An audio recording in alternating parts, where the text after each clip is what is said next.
नमस्कार दोस्तों, AD world academy के इस डिजिटल प्लेटफॉर्म पे आप सभी का हार्दिक स्वागत करता हूं। आज की इस वीडियो में अपन डिस्कस करने वाले इम्पोर्टेंट टॉपिक्स के एमसीक्यूज के बारे में, जो कि आपकी अपकमिंग नर्सिंग ऑफिसर एग्जाम जैसे नोसेट, ESIC, RRB, CHO and other nursing officer exam के लिए इम्पोर्टेंट होने वाले हैं।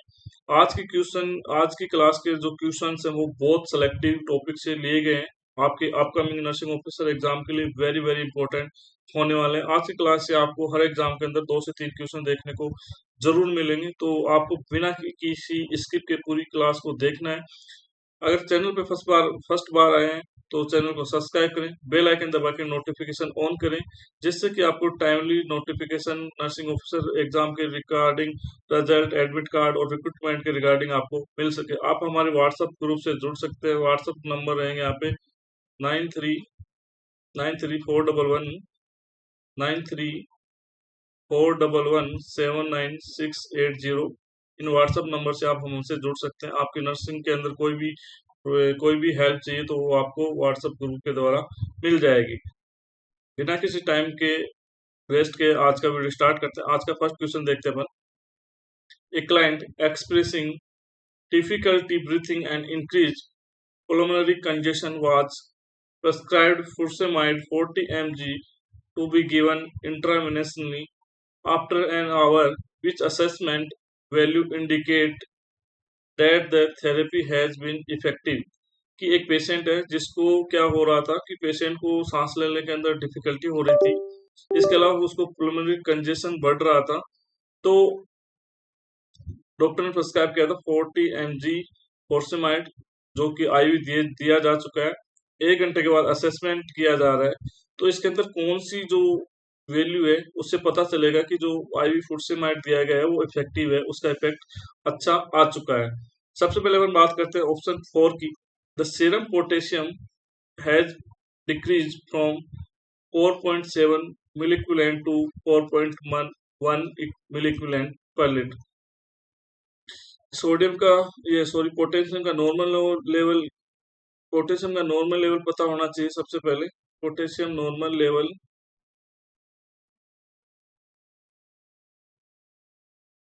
3.5 टू 5.1 मिलीक्यूलेंट पर लीटर। अब इस ऑप्शन की अगर अपन बात करें तो ऑप्शन के अंदर क्या है कि जो पोटेशियम है उसकी वैल्यू यहाँ पे डिक्रीज हो रही है, तो ये नॉर्मल इसका इफेक्ट नहीं हो सकता। ये जो फुर्सेमाइड की अगर अपन बात करें, फुर्सेमाइड क्या होता है कि फुर्सेमाइड का दूसरा नाम लेसिक्स बोलते हैं। ये 4 ml का एम्पुल भी आता है, 2 ml का एम्पुल भी आता है। 4 ml की अपन बात करें तो 1 ml के अंदर यहाँ पे 10 mg देखने को मिलेगा आपको।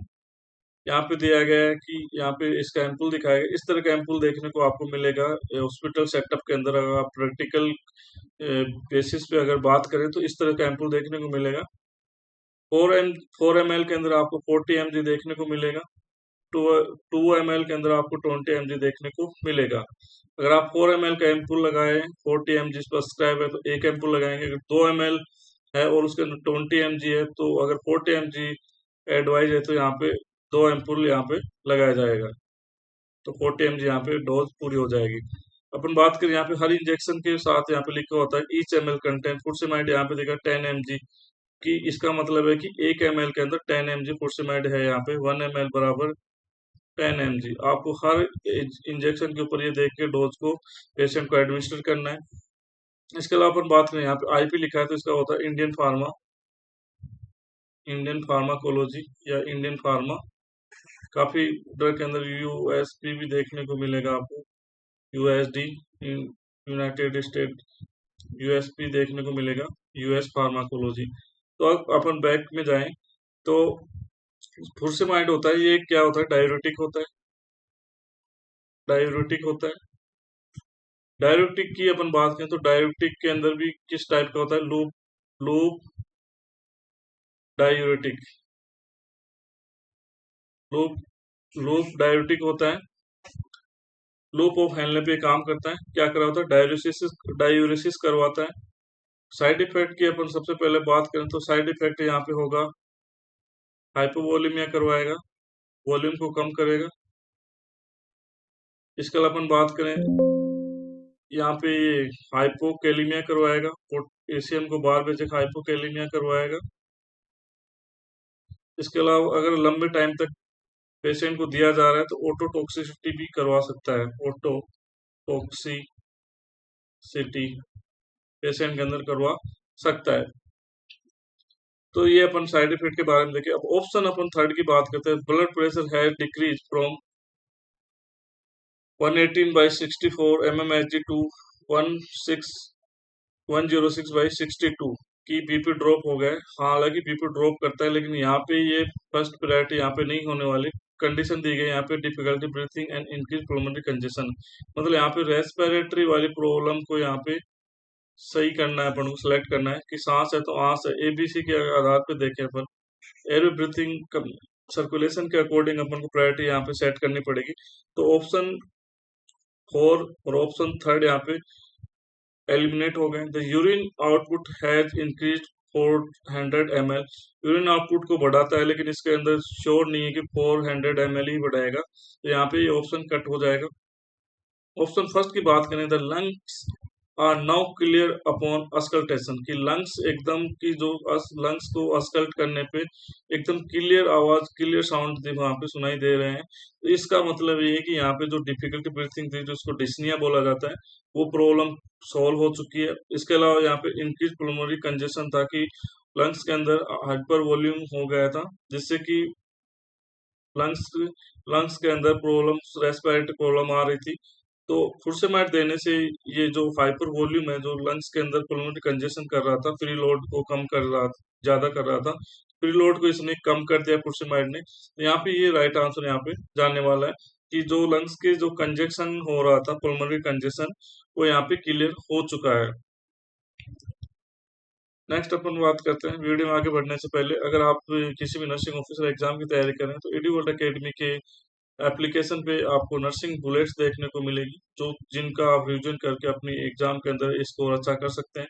और अभी बीआर जो सीएच है उसका फॉर्म अभी अंडर प्रोसेस है, तो आप वहाँ पे फिल कर सकते हैं। बीआर सीएचओ के बारे में फुल इंफॉर्मेशन मैंने यूट्यूब पे वीडियो में डाल रखे हैं, जिसका थंबनेल ये रहेगा, तो आप वहाँ पे जाके अपनी पूरी डिटेल वहाँ पे चेक कर सकते हैं। एलिजिबिलिटी क्राइटेरिया, आपको क्या क्या डॉक्यूमेंटेशन चाहिए, क्या कितनी सैलरी की, टोटल प्रोसेस यहाँ पे समझाया गया है। नेक्स्ट क्वेश्चन की अपन बात करते हैं।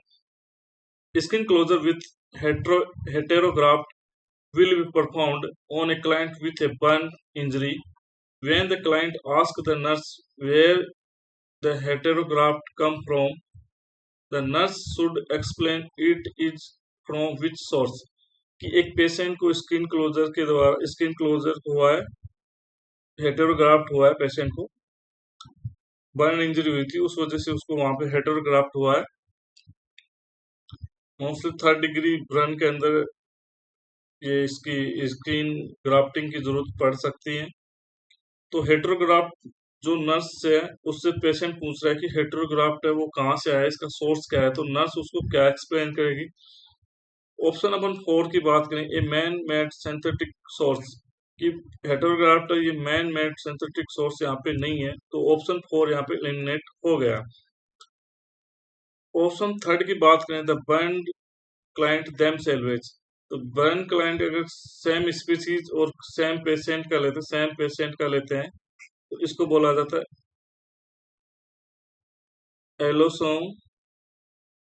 एलोग्राफ्ट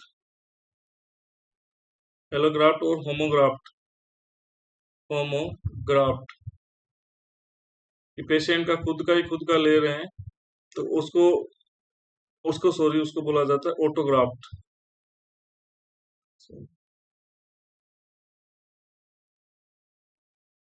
ऑटोग्राफ्ट बोला जाता है उसको, ऑटोग्राफ्ट।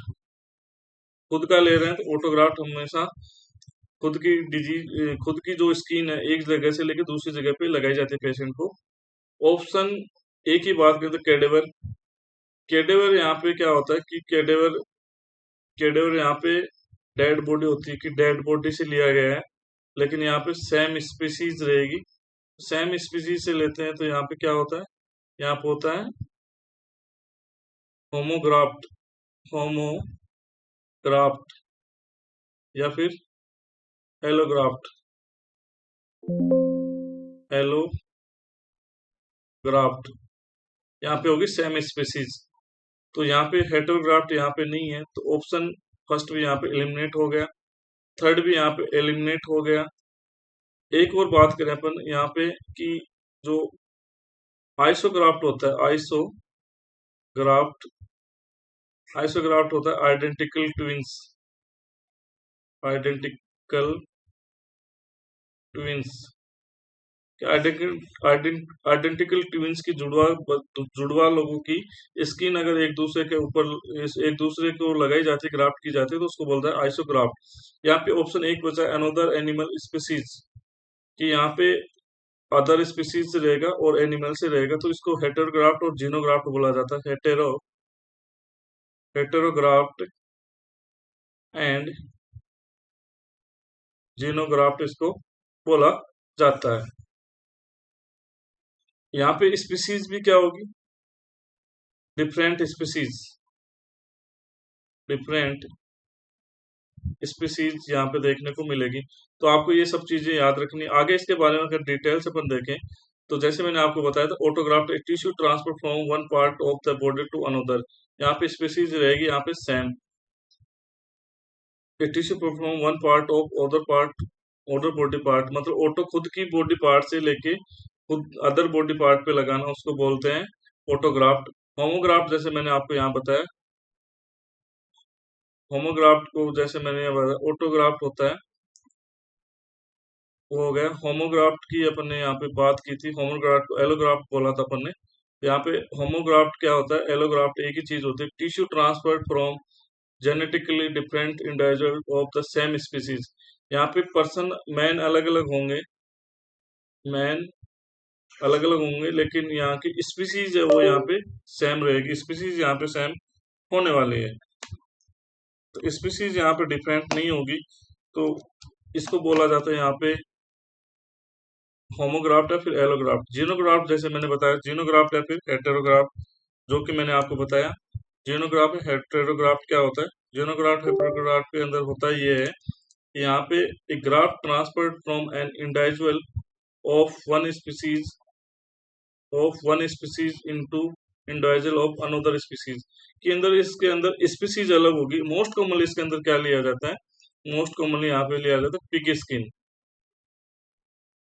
सुअर की स्किन ली जाती है। क्यों ली जाती है, ये जनरली ये क्या होती है कि अवेलेबिलिटी आसानी से होती है, अवेलेबिलिटी आसानी से होती है, और इसका क्या है कि ये ह्यूमन के साथ क्या होती है, मोस्टली कॉम्पेटिबिलिटी ज्यादा दर्शाती है, कॉम्पेटिबिलिटी मोर, ग्राफ्ट रिजेक्शन के चांस है वो कम होते हैं पिग स्किन के साथ, इसलिए मोस्ट कॉमनली यहाँ पे पिग स्किन यूज की जाती है। अगर अपन बात करें थोड़ा सा प्रोसीजर के बारे में, तो शॉर्ट में अपन बात करें तो ये एक इंस्ट्रूमेंट होता है, डर्मेटोम यूज टू हैवर्सेट ग्राफ्ट। ये ग्राफ्ट यहाँ से दोनों साइड से यहाँ पे हटाई जाती है। अब आप सोच रहे हैं कि घाव वुंड जैसे इतना बड़ा होता है तो स्किन इतनी बड़ी हटाते हैं दूसरी जगह से, तो ऐसा नहीं होता है। यहाँ पे होता क्या है, एक्चुअल प्रोसेस की अपन बात करें, यहाँ पे ये जो वुंड जो दोनों साइड से जो पार्ट लिया है दूसरे ग्राफ्ट करने के लिए, तो उसको क्या गया मेश किया जाता है। इसको क्या गया एक तरह से रोलर, यहाँ पे प्रेशर से रोल किया जाता है। यहाँ पे मान लो कि 3x2 का सेंटीमीटर का वहां से लिया है, तो इसको मैश करने से क्या होगा, ये इसकी साइज बढ़ जाएगी, 5x3 सेंटीमीटर हो जाएगी, या 6x3 सेंटीमीटर हो जाएगी। तो उससे क्या होगा, जो भी इंडिविजुअल का जो भी जिसको भी ग्राफ्ट करना होगा, वहां पे यहाँ पे रिसिपिएंट को ग्राफ्ट किया जा सकता है, और यहाँ पे स्टिच किया जाता है। स्टिच करने के लिए यहाँ पे स्टिच के लिए भी आपको एक थोड़ी बात ध्यान में रखनी है कि जो स्किन और जो ओल्ड स्किन और जो ग्राफ्ट की स्किन है, उनके बीच जो सूचर है वो थोड़ा थोड़ा गैप से किए जाते हैं, वहां पे स्पेस दिया जाता है। क्यों दिया जाता है, क्यों यहाँ पे ब्लड सप्लाई आएगी, इन्फ्लामेशन होगा, अगर इन्फ्लामेशन होगा न्यू टिश्यू बनेंगे, तो उनको फैलने के लिए यहाँ पे स्पेस नहीं मिलेगा, और जो स्टिच है वो यहाँ पे टूट सकते हैं। तो इस वजह से यहाँ पे पहले से थोड़ा सा स्पेस रखा जाता है, तो यहाँ पे a skin graft meshing device will be use to create a meshed graft. तो इस तरह से यहाँ पे स्किन ग्राफ्ट किया जाता है। Skin graft applied to the defect site. Graft rejection भी हो सकता है, बहुत इन्फेक्शन का ध्यान रखना होता है, अच्छे से ड्रेसिंग करनी होती है, हाइजीन का बहुत ध्यान रखना पड़ता है, काफी सारे इसके प्रिकॉशन रखने पड़ते हैं, प्रिवेंशन रखने पड़ते हैं। तो नेक्स्ट अपन देखते हैं, आप ये एग्जाम के क्वेश्चन पूछा जाएगा यहाँ से, वेरी इंपॉर्टेंट है ये क्वेश्चन से, एग्जाम के अंदर पूछा जा चुका है दोस्तों। तो आपको ये लिख लेना है कॉपी के अंदर ताकि आपके अच्छे नोट्स बन सके। नेक्स्ट क्वेश्चन की अपन बात करें, शॉर्ट में यहाँ पे भी दे रखा है इस तरह से, यहाँ से मोस्ट को थाई से लिया जाता है और यहाँ पे इस तरह से क्राफ्ट कर देते हैं। नेक्स्ट अपन देखें, नेक्स्ट क्वेश्चन की बात करें, द नर्स शुड पहले से client who sustain a head injury in which position to prevent increase intracranial pressure. की नर्स है वो एक पेशेंट की केयर कर रही है जिसको हेड इंजरी हो चुकी है। तो हेड इंजरी के अंदर अगर उसको प्रिवेंट करना है, इंक्रीज आईसीपी, आईसीपी बढ़ने से रोकने के लिए नर्स कौन सी पोजीशन इनके अंदर देगी। ऑप्शन एक ही बात करें, in left Sims position, left Sim position का आईसीपी बढ़ने से रोकने में कोई भी योगदान यहाँ पे नहीं होने वाला है। इन रिवर्स टेंडरबर्ग पोजीशन भी यहाँ पे इंपॉर्टेंट नहीं होना है। रिवर्स टेंडरबर्ग का क्या मतलब होता है? टेंडरबर्ग का मतलब होता है कि यहाँ पे हेड, जो हेड है वो नीचे होगा और जो पैर है वो ऊपर होगा, तो ये इसको बोला जाता है रिवर्स टेंडरबर्ग। याद रखने की शॉर्ट ट्रिक है,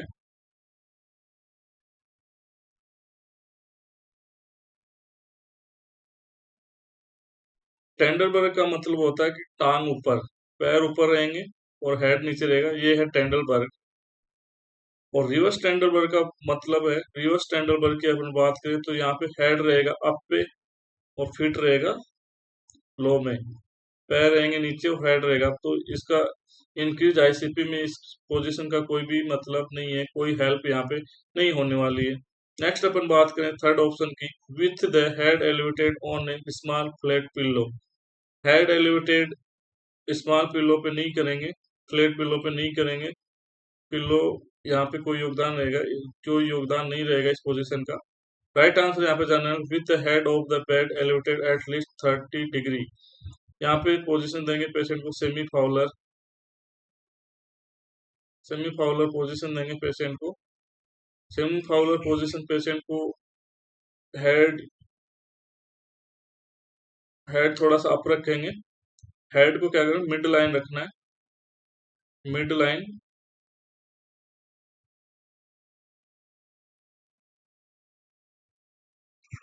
मेनली रखना है mid and lateral side, lateral side in neutral position, neutral position, avoid avoid flexion and extension of head.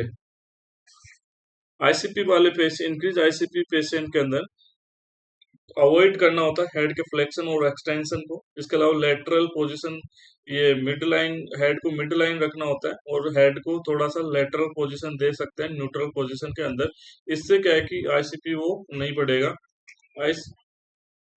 ICP के बारे में अगर अपन और बात करें, तो आईसीपी के बारे में अगर अपन आगे बात करें तो आगे अपन देखते हैं कि आईसीपी के अंदर, पहले देखते हैं अपन पोजीशंस के बारे में। पोजीशंस के बारे में देखें तो इस तरह के प्रोन पोजीशन होते हैं, जो कि पीठ के बल यहाँ पे पेशेंट लेटा हुआ है, सुपाइन के अपन पेट के बल यहाँ अब्डोमन पे लेटा हुआ पेशेंट, तो इसको बोला जाता है प्रोन पोजीशन। सुपाइन पोजीशन की बात करते हैं, यहाँ पे पीठ के बल बैक साइड पेशेंट लेटा हुआ है। सेमी फाउलर पोजीशन की बात करें तो सेमी फाउलर पोजीशन इस तरह से होती है,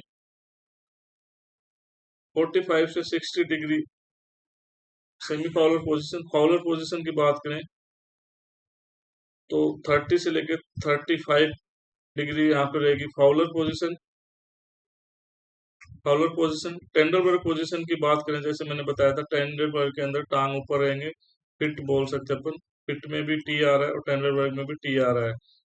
रिवर्स टेंडरबर्ग की बात करें तो हेड यहाँ पे अप रहेगा और हेड अप रहेगा, फिट यहाँ पे नीचे रहेंगे। तो इस तरह से आपको रिवर्स टेंडर ब्रेक का आईसीपी के अंदर कोई भी रोल नहीं है। यहाँ पे जैक नाइफ, अक्का क्रैक्स पोजीशन है, यहाँ पे सिम्स पोजीशन इस तरह से दी जाती है। ये मोस्टली यूज की जाती है किसके अंदर, एनिमा के अंदर। एनिमा देने के अंदर ये पोजीशन यूज की जाती है। Late recommended right and left position इस तरह से होती है। लिथोटोमी पोजीशन जो कि पेप्सिमी और प्रेगनेंसी के अंदर लेबर के अंदर ये यूज की जाती है। इस तरह से आपको पोजीशन का ध्यान रखना है। अगर अपन बात करें आईसीपी के बारे में, आईसीपी का जो मेन जो अर्लीस्ट और डेंजर जो सिम्टम होता है वो होता है alter level of consciousness, alter level of consciousness. आपको ये चीजें याद रखनी है। अर्लीस्ट और सेंसिटिव, मोस्ट सेंसिटिव अगर इंक्रीज आईसीपी है तो पेशेंट के अंदर अल्टर्ड लेवल ऑफ कॉन्शियसनेस देखने को मिलेगा। ये इस और अगर अपन बात करें आईसीपी के अंदर, तो आईसीपी के अंदर एक आता है कुशिंग ट्राइड। कुशिंग ट्राइड की अपन बात करें, कुशिंग ट्राइड होता क्या है, तो कुशिंग ट्राइड के अंदर क्या होता है, इरेगुलर रेस्पिरेशन हो जाएगा, ब्रेडिकार्डिया, वाइडेंट पल्स प्रेशर या फिर increase systolic BP, systolic blood pressure बढ़ जाएगा, ब्रेडिकार्डिया हो जाएगा, decrease respiratory rate, decrease heart rate. तो इस तरह से यहाँ पे 3 सिम्टम्स देखने को मिलते हैं। इनको बोला जाता है मिला के, तीनों को मिला के बोला जाता है यहाँ पे Cushing syndrome, Cushing tried. Cushing syndrome अलग होता है, उसका अपन बाद में किसी नेक्स्ट क्लास के अंदर डिस्कस करेंगे। इसकी अगर अपन बात करें यहाँ पे और डिटेल में थोड़ा, तो जो यहाँ पे आपको देखने को मिल रहे हैं कि ये जो शोक के अंदर क्या होगा, शोक के अंदर इसके उल्टे सिम्टम यहाँ पे आते हैं। जो कुशिंग ट्राइड है और शोक के जो सिम्टम्स हैं वो उल्टे हैं। शोक के साइन के अंदर देखते हैं कि डिक्रीज बीपी होता है, और बल्कि कुशिंग ट्राइड के अंदर क्या होता है कि बीपी यहाँ पे इंक्रीज होता है, पल्स इंक्रीज होता है शोक के अंदर, लेकिन आईसीपी के अंदर पल्स आपको यहाँ पे कम देखने को मिलेगा। और अगर अपन बात करें यहाँ पे रेस्पिरेशन की, तो शोक के अंदर रेस्पिरेशन आपको इंक्रीज मिलेगा। और आईसीपी की अपन बात करें तो आईसीपी कुशिंग ट्राइड के अंदर आपको जो ये रेस्पिरेशन है वो आपको आईसीपी के अंदर आपको डिक्रीज मिलेगा। नेक्स्ट क्वेश्चन की अपन बात करें, a newborn infant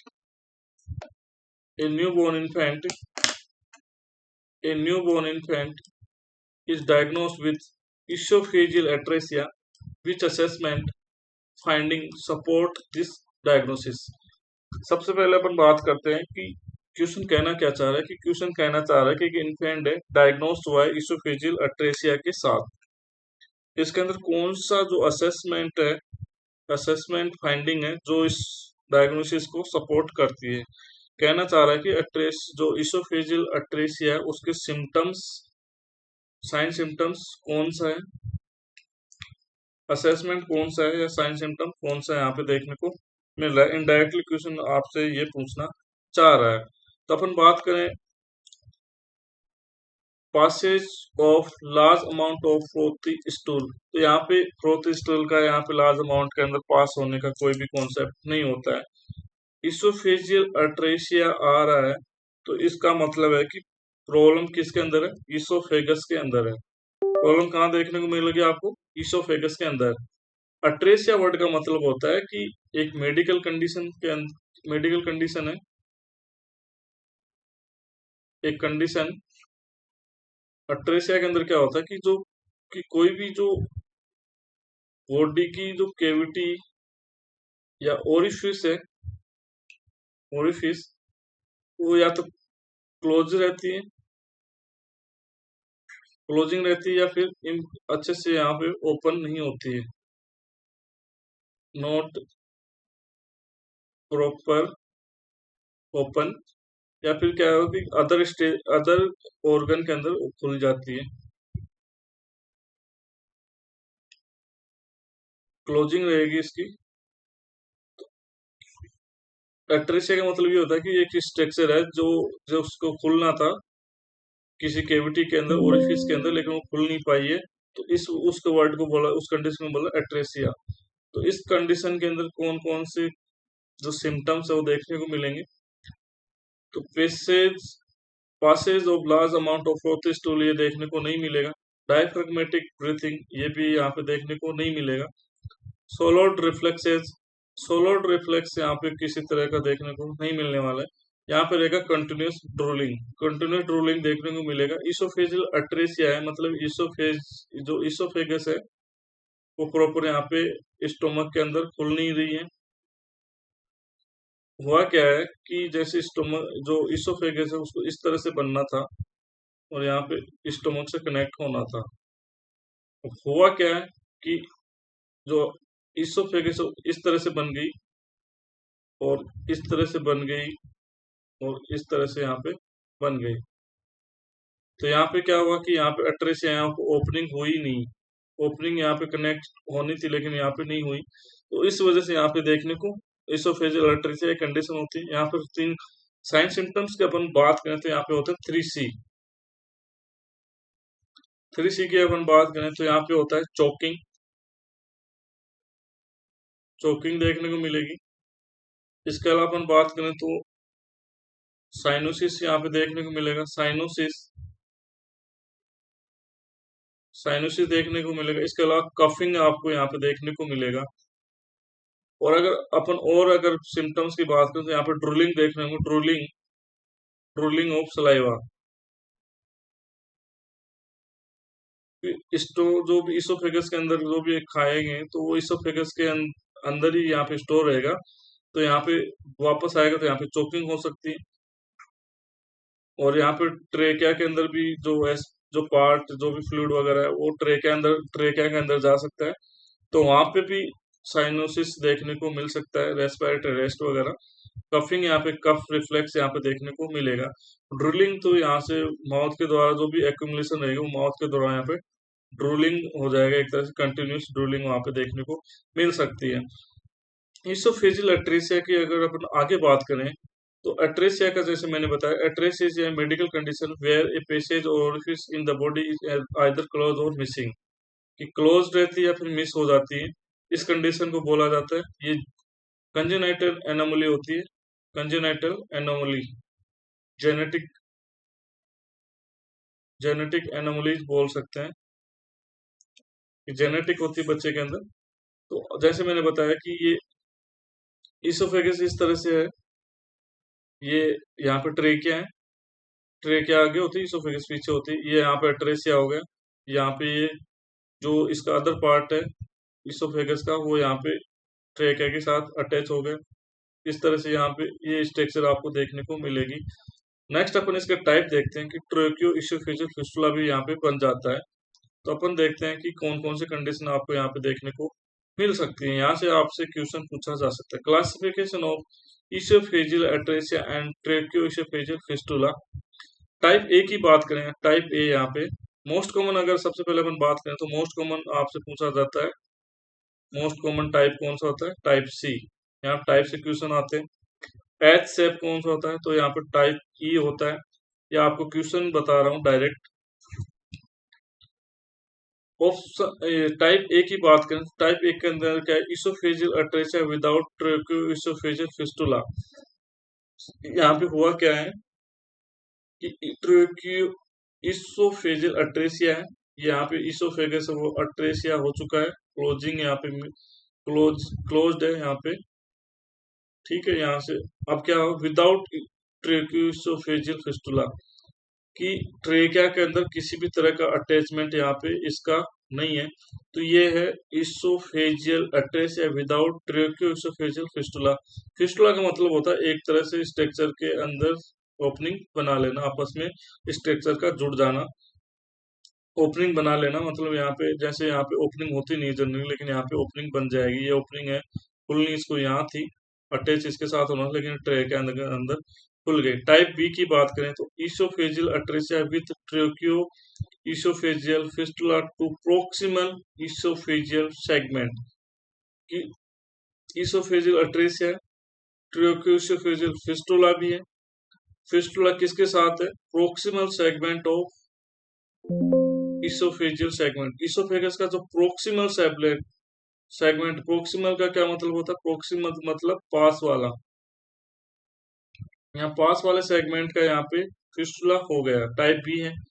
type C की बात करें, oesophageal atresia with tracheo oesophageal fistula to distal oesophageal segment.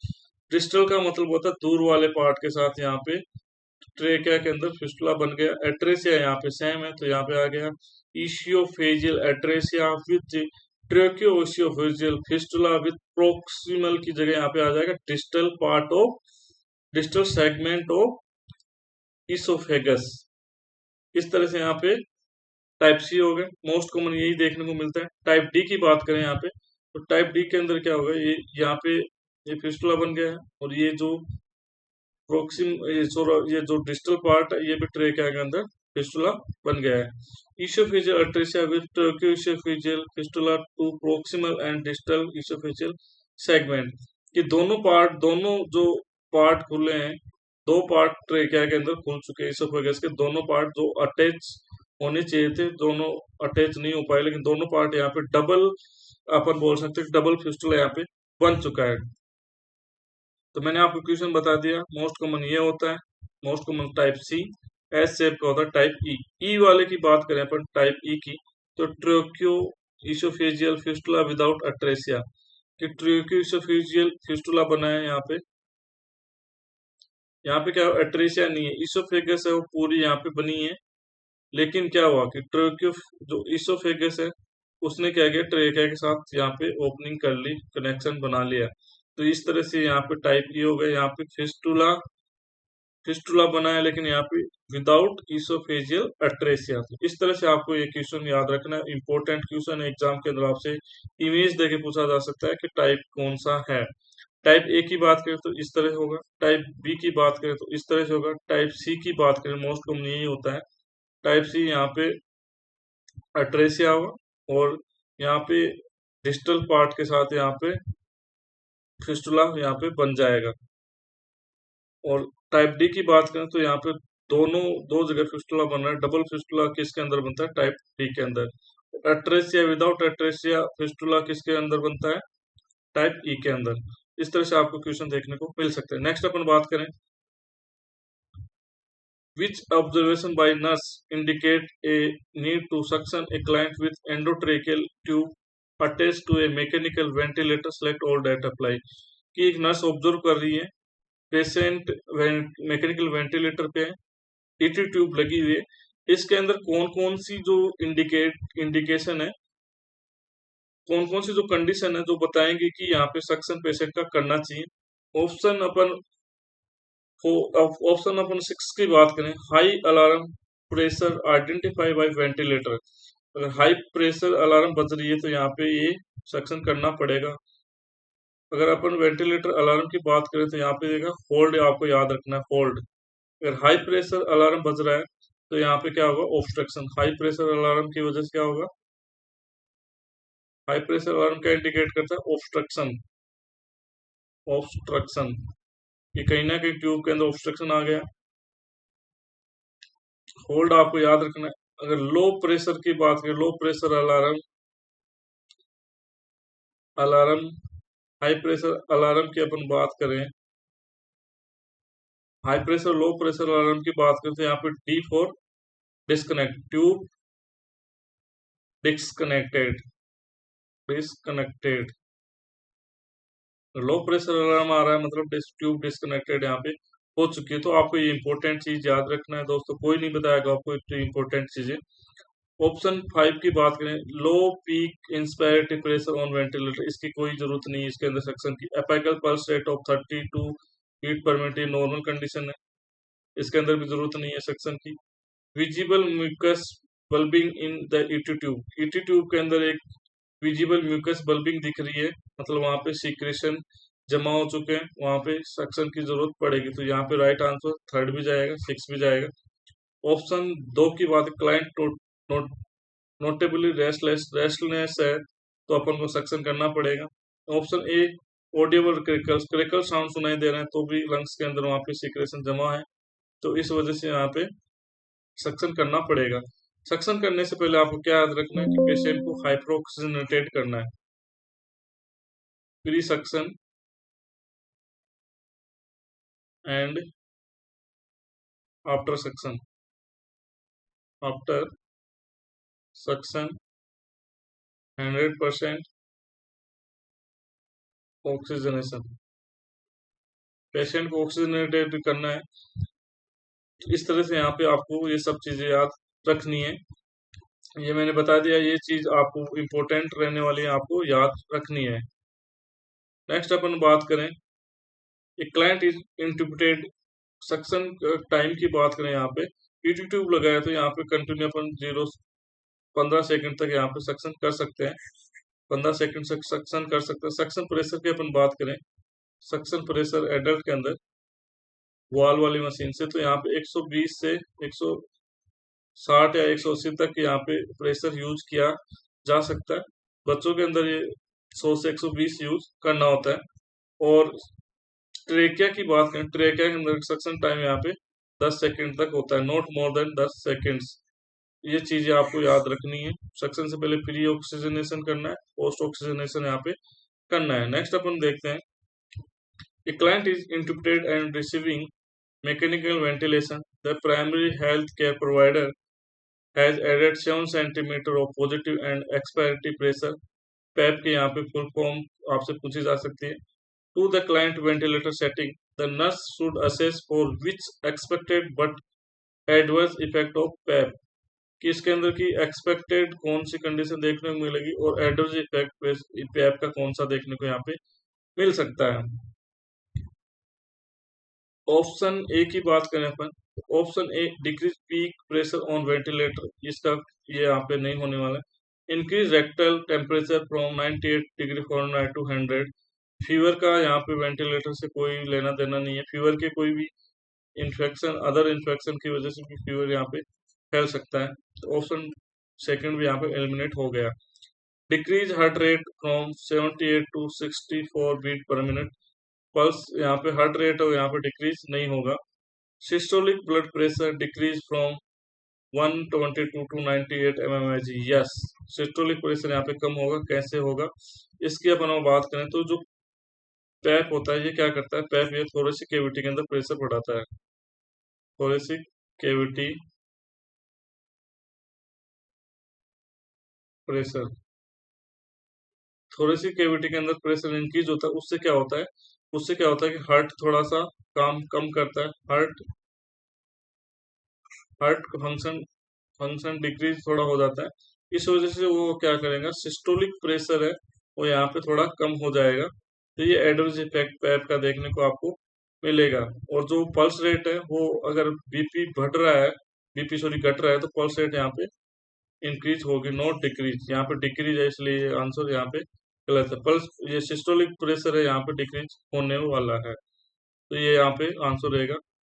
Next अपन बात करते हैं, the nurse is assessing the respiratory status of a client after a thoracentesis has been performed. The nurse would become concerned with which assessment finding, कि एक patient को respiratory status check करना है, patient का थोरासेंसिस प्रोसीजर हुआ है। The nurse would concern which assessment finding, nurse कौन से जो कंसर्न होगा, असेसमेंट होगा, उसको ये कंसर्न बनाएगी। ऑप्शन फर्स्ट की बात करें यहाँ पे, थोरासेंट्रिस प्रोसीजर क्या है इसकी बात करेंगे तो इसमें इसको दूसरा नाम क्या होता है, pleural tapping. Pleural tapping, pleural tapping के अंदर जो भी एक्स्ट्रा लंग्स के अंदर फ्लूइड या फिर कोई भी फ्लूइड वगैरह होता है तो उसको यहाँ पे ड्रॉप, यहाँ पे विड्रॉल किया जाता है एक प्रोसीजर के द्वारा, उसको निडल इंसर्ट करके उसको निकालते हैं, तो उसको बोला जाता है थोरासेंट्रिस प्रोसीजर। बताऊंगा, पोजीशन बताऊंगा किस तरह से यहाँ पे किया जाता है। सबसे पहले अपन बात कर लेते हैं कि फाइंडिंग कौन सी यहाँ पे रहने वाली। लंग्स की बात करें तो लंग्स की बात है तो यहाँ पे क्या आएगा, यहाँ पे लंग्स की बात आएगा, यहाँ पे रेस्पिरेशन इंपॉर्टेंट रहने वाला है, तो ये आपको पता होना चाहिए कि आंसर होगा वो रेस्पिरेशन से रिगार्डिंग होने वाला है। इक्वल बायलैटरल चेस्ट एक्सपेंशन, ये राइट, ये कंडीशन है, ये नॉर्मल है। तो नॉर्मल कंडीशन यहाँ पे नहीं बतानी है, यहाँ पे अब नॉर्मल कंडीशन बतानी है कि जो जो दोनों जो बायलैटरल चेस्ट है, मतलब दोनों लंग्स है वो इक्वली एक्सपेंशन कर रहे हैं। तो ये आंसर यहाँ पे, ये कंडीशन नॉर्मल है। ऑप्शन बी सेकंड की बात करें, respiratory rate of 22 breath per minute. तो रेस्पिरेटरी रेट की अपन बात करें तो 16 से 24 को यहाँ पे ब्रीथ पर मिनट को नॉर्मल माना जाता है। 12 से 20 भी यहाँ पे नॉर्मल रहेगा, लेकिन कुछ बुक्स के अंदर यहाँ पे 16 से 24 नॉर्मल माना जाता है एडल्ट के अंदर।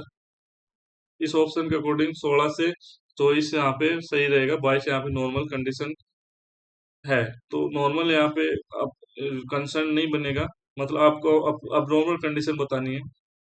ऑप्शन 4 की बात करें, फ्यू स्केच विजेज अनचेंज फ्रॉम बेसलाइन, की विज है वो एक high high sound, high pitch sound है, हाई पिच साउंड। जब गैस एक्सचेंज होता है तो यहाँ पे हाई पिच साउंड देखने को मिलेगी।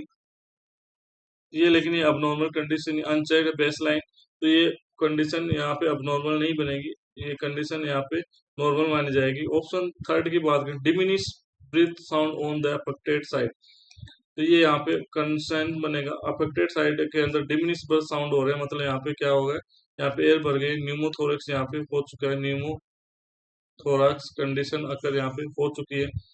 अगर थोड़ा सेंसिटिव की बात करें, थोड़ा सेंसिटिव करने के बाद आपको क्या क्या चेक करना होता है, डिस्निया, डिफिकल्टी ब्रीथिंग चेक करना होता है। इसके अलावा रेस्पिरेटरी रेट, नर्स को रेस्पिरेटरी रेट चेक करनी पड़ेगी। तो अगर इनके अंदर कोई भी प्रॉब्लम है तो इन्फॉर्म करने पड़ेगा एससीपी को, हेल्थ केयर प्रोवाइडर को इन्फॉर्म करना पड़ेगा जल्दी से जल्दी। तो यहाँ पे ये कंडीशन, ये कंसर्न बनेगी, हाई न्यूमोथोरेक्स, यहाँ पे ये सब साउंड है, ये जो डिमिनिश बर्थ साउंड है अफेक्टेड साइड के अंदर, तो वहाँ पे कॉम्प्लिकेशन हो चुका है, न्यूमोथोरेक्स। अपन बात करें थोड़ा सेंटेसिस क्या होता है, थोड़ा सेंटेसिस की अपन बात करें तो उसको एक प्रोसीजर होता है, यहाँ पे लंग्स के अंदर फ्लूइड एक्यूमुलेशन हो चुका है, लंग्स की प्लूरा के अंदर फ्लूइड का एक्यूमुलेशन हो चुका है, fluid possesses on left leg, left lungs, patient sitting upward and leaning on table, यहाँ पे कार्डिक टेबल है, इस पे पेशेंट को लिटाया गया, मतलब हाथ को यहाँ पे रखवाया गया है। Plural space filled with access fluid, fluid collect in bag और सिरिंज, इस तरह से यहाँ सिरिंज इंसर्ट की जाती है। अगर इसकी बात करें अपन तो यहाँ पे कौन से स्पेस के अंदर, 7 से 9 इंटरकोस्टल स्पेस के अंदर ये मोस्टली इंसर्ट की जाती है। क्यों, ग्रेविटी से फ्लूइड है वो यहाँ पे नीचे रहता है। न्यूमोथोरेक्स की बात करें तो न्यूमोथोरेक्स के अंदर 2 से 3 इंटरकोस्टल स्पेस के अंदर वो जो नीडल है वो इंसर्ट की जाती है, जिससे एयर है वो अप रहती है और जो फ्लूइड है वो यहाँ पे नीचे रहेगा ग्रेविटी की वजह से। यहाँ पे देखना है कि एक साथ 1000 ml से ज्यादा नहीं निकालना है, not more than 1000 ml once time.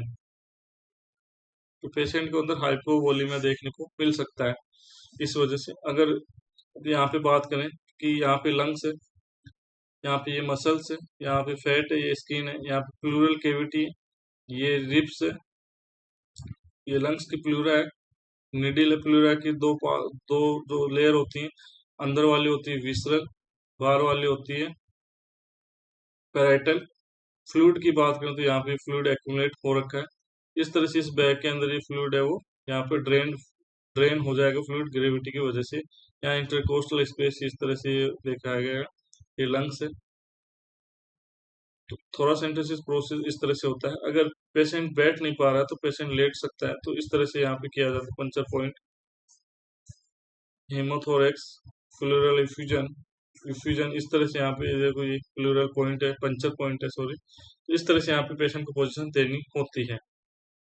Next अपन बात करें, next question, the nurse is preparing to administer a tuberculin skin test to a client. The nurse determine that which area is to be used for injection of the medication. कि patient को, एक nurse है वो tuberculin skin test कर रही है TB के लिए, कि नर्स कौन सी, जो नर्स मेडिकेशन लगाएगी इस टेस्ट, इस जो यूज इंजेक्शन लगाएगी, तो उस इंजेक्शन को कौन से एरिया में लगाएगी। तो यहाँ पे देखना dorsal aspect of upper arm arm near in mole, तो ये यहाँ पे नहीं लगा है कि मोल के पास में नहीं लगा है कि जिससे कि रिजल्ट अफेक्ट यहाँ पे हो सकता है। Inner aspect of forearm that is close to a burn scar, burn scar के पास में इनर आर्म की जो इनर एस्पेक्ट फोर आर्म है वहां पे लगाया कि नहीं। अगर यहाँ पे बर्न स्कार तो वहां पे रिजल्ट का जो रिजल्ट है वो वेरी यहाँ पे हो सकता है। ऑप्शन 4 की बात, dorsal aspect of upper arm that has a small amount of hair, hairless area में लगाया जाता है, तो इस तरह से ये फोर आंसर भी यहाँ पे एलिमिनेट हो गया। ऑप्शन 3 की बात करें, inner aspect of forearm that is not heavy pigmented, यहाँ पे लेस पिगमेंटेड एरिया के अंदर लगाया जाता है inner arm of inner aspect of four arm के अंदर, जहाँ पे पिगमेंटेशन ज्यादा नहीं होता है। जिस पिगमेंटेशन अगर ज्यादा होगा तो वहां पे क्या है कि जो रिजल्ट जो देख पाएंगे अपन वो वहां पे अच्छे से नहीं, रिजल्ट वो अच्छे से मॉनिटरिंग नहीं हो पाएगी। अपन बात करें ट्यूबरकुलिन टेस्ट के बारे में, तो ट्यूबरकुलिन टेस्ट क्या है कि टीबी के लिए एक तरह से स्क्रीनिंग टेस्ट होता है, ट्यूबरकुलिन स्क्रीन टेस्ट, जिसको इंट्राडर्मल इंजेक्शन की सहायता से किया जाता है। ट्यूबरकुलिन सिरिंज के अंदर क्या होता है कि प्रीफिल्ड एक तरह से सिरिंज होती है जिसके अंदर purified protein derivative PPT solution use किया जाता है। ये क्वेश्चन एग्जाम के अंदर पूछा जा चुका है फ्रेंड्स, नोट सेट के अंदर एग्जाम के अंदर क्वेश्चन पूछा जा चुका है। वहां पे टीबी से 3 क्वेश्चन आए थे, तीनों क्वेश्चन यहीं से बनने वाले हैं, तो आपको यहाँ पे ध्यान से देखना है। अगर आप कभी भी इंट्राडर्मली कुछ भी कर रहे हैं तो यहाँ पे एक भुली बननी चाहिए इस तरह से, तभी आपका यहाँ पे ये जो इंट्राडर्मल इंजेक्शन है ये अच्छे से लगा है। जो एएसटी एक तरह से इंट्राडर्मल एएसटी भी करते हैं, इसके अलावा बीसीजी इंट्राडर्मल लगाया जाता है। तो यहाँ पे अगर ये इस कार ये इस तरह से बुली बन रही है तो इसको ये बताती है कि आपने इंजेक्शन है वो अच्छे से लगाया है। यहाँ पे देखो डर्मिस लेयर एपिडर्मिस डर्मिस के अंदर यहाँ पे इंजेक्शन ऑफ पीपीडी लगा है। स्मॉल बल्ब डेवलप होगा। यहाँ पे 5 से 9 वाले नेगेटिव रहेंगे। ये अलग अलग कैटेगरी, 5 से 9 अगर पॉजिटिव आया तो पर्सन इन फर्स्ट कैटेगरी के अंदर है। 14 से लेके 10 से 14 के अंदर अगर पॉजिटिव आ रहा है पेशेंट, यहाँ पे सेकंड कैटेगरी के अंदर जाएगा। ग्रेटर देन 15 पॉजिटिव है तो पर्सन इन कैटेगरी थर्ड। आगे अपन बात करते हैं कि कैसे यहाँ पे जो डायमीटर मापा जाता है टीबी की, जो ट्यूबरकुलिन स्क्रीनिंग टेस्ट 48 आवर्स से 72 आवर्स के बाद ये स्क्रीनिंग की जाती है आफ्टर टेस्ट के। अगर डायमीटर की बात करें तो करेक्ट पोजीशन ये है कि ये जो रेडनेस एरिया ये कवर है इसके अंदर नहीं होगा, ये सिर्फ डायमीटर ये कवर होगा कि कितना ये यहाँ पे बना है, इस तरह से यहाँ पे यूज किया जाता है। इसके अंदर 10 है, ये यहाँ पे करेक्ट इनकरेक्ट पोजीशन यहाँ पे दे रखी है कि ये रेडनेस वाला एरिया इसके अंदर काउंट नहीं होगा, अंदर वाला जो डायमीटर है वो यूज किया जाता है। तो इस तरह से अगर लेस लेस देन 5 है तो यहाँ पे नेगेटिव होगा, नेगेटिव। और 5 से 9 है तो डाउटफुल, डाउटफुल। ग्रेटर देन 10 है तो यहाँ पे पॉजिटिव यहाँ पे माना जाएगा। और अगर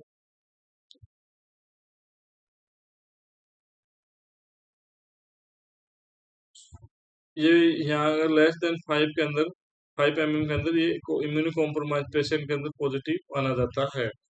5 से 9 के अंदर यहाँ पे रहेगा डाउटफुल, 10 वाला रहेगा यहाँ पे पॉजिटिव। इस तरह से आपको ये रीडिंग याद रखनी है।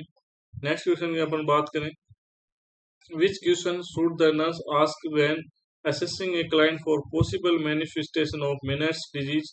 Select all that apply। कि एक नर्स असेसमेंट कर रही है कि Meniere's disease का पेशेंट है तो वो कौन कौन से क्वेश्चंस पूछेगी पेशेंट से जिससे कि उसको हेल्प मिलेगी कि इस पेशेंट को अंदर Meniere's disease हो चुकी है। ऑप्शन 5 की बात करें, have you experience head injury in the area of year, तो हेड इंजरी की वजह से यहाँ पे ये Meniere's डिजीज यहाँ पे ये होती नहीं है, ये रॉन्ग आंसर हो गया। ऑप्शन 4 की बात करें, there is history of Meniere's disease in your family, ये जेनेटिक नहीं होती है तो फैमिली हिस्ट्री पूछने से कोई यहाँ पे मतलब नहीं है। Can you hear better out of one ear than the other, कि पेशेंट से पूछ रही है कि आप एक कान के मुकाबले दूसरे कान से अच्छे से सुन पा रहे हो क्या। मतलब यहाँ पे कान के अंदर हियरिंग प्रॉब्लम के यहाँ पे पूछा जा रहा है, तो मेनिस डिजीज के अंदर हियरिंग प्रॉब्लम देखने को मिलेगी, तो ये आंसर राइट जाएगा।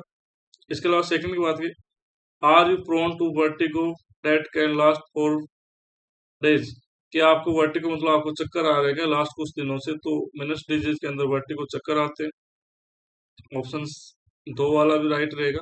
Do you experience ringing in your ear, tinnitus यहाँ पे पेशेंट के अंदर मेनिस डिजीज के अंदर देखने को मिलेगा।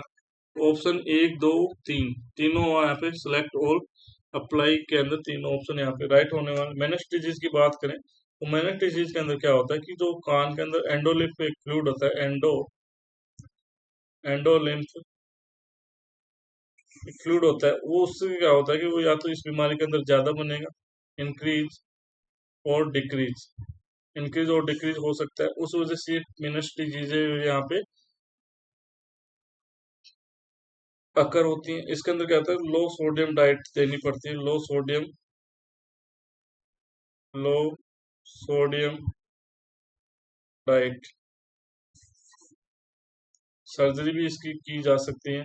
आगे अपन बात करें तो इस तरह से ईयर का स्ट्रक्चर देखें तो ट्रगस होता है, ये नोब्यूल होता है, आउटर ईयर ये इस तरह का पूरा ये आउटर होता है, एक्सटर्नल ऑडिटरी कैनाल, हेलिक्स है, ये इन मिडिल ईयर की बात करें तो यहाँ पे टेम्पोरल बोन आ गई, ये टेम्पनिंग मेम्ब्रेन आ गई, यहाँ पे ऑडिटरी ओसिकल्स आ गई, यहाँ पे स्टील ट्यूब आ गई है। इनर ईयर की बात करें तो इनर के अंदर oval window, round window, cochlea, vestibulo cochlear nerve जो कि 8 करेनियल नर्व होती है, ये इसका सेमी सर्कुलर कैनाल, ये वेस्टिबुल है, यहाँ पे वेस्टिबुलर अपैरेटस है। इस तरह से ईयर की स्ट्रक्चर होती है। अपन देखें एंडोलिम्फ के बारे में, तो एंडोलिम्फ के अंदर क्या होता है, इस तरह से यहाँ पे ये फ्लूइड है, ये भरा होता है, एंडोलिम्फेटिक सैक होता है, कोक्लिया होता है, इसके अंदर वेस्टिबुल होता है। यहाँ पे सोडियम का जो बैलेंस है वो यहाँ पे थोड़ा सा सोडियम ज्यादा हो जाता है, ये फ्लूइड है वो यहाँ पे एक्यूमुलेट ज्यादा हो जाता है। सोडियम और यहाँ पे रेस्ट्रिक्ट डाइट करनी होती है, लो साल्ट डाइट देते हैं, और सर्जरी भी यहाँ पे की जा सकती है। इस तरह से थैंक यू वेरी मच। आज की क्लास इंपॉर्टेंट रहेगी आपके लिए, आपको बिना स्किप किए पूरी class. Thank you very much, thank you for watching. मिलते हैं एक नेक्स्ट वीडियो में, नई वीडियो के साथ। Thank you very much.